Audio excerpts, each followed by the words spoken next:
কম বেশি তো মাংস সবার বাড়িতেই হয়।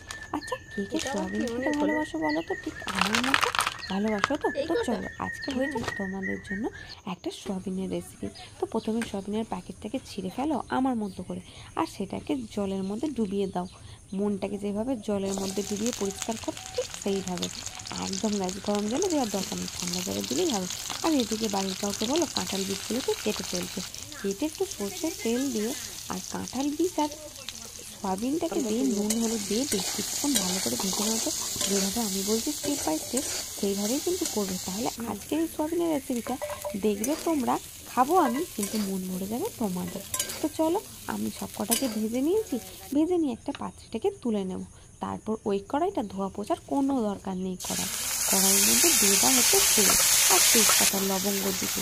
তারপর এখানে আদা জিরে, তোমরা চাইলে রসুন পেঁয়াজও ইউজ করতে পারো। যেহেতু আমার বাড়িতে একটু নিরামিষ বেশি হয়, সেই কারণে আমি নিরামিষ রেসিপিগুলো তোমাদের সঙ্গে শেয়ার করতে একটু বেশি ভালোবাসি।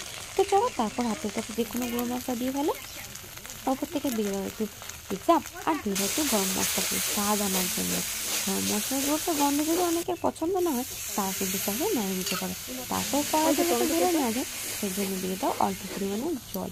আর তারপর বেশ কিছুক্ষণ জলটা দিয়ে মশলাটা কষিয়ে নেওয়ার পর মধ্যখানে দিয়ে দেবে টমেটো। টমেটোটা কিন্তু ভুল করেও আগে দেবে না, কারণ কী বলো তো, বলবো না, তোমরা নিজেরা বুঝে নাও।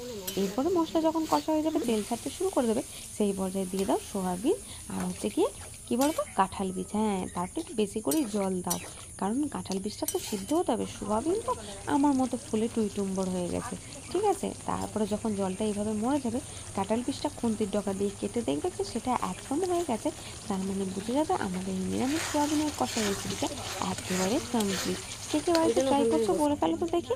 আর যদি ট্রাই না করে থাকো, তাহলে আমাদের বাড়িতে চলে এসো। Tata guys.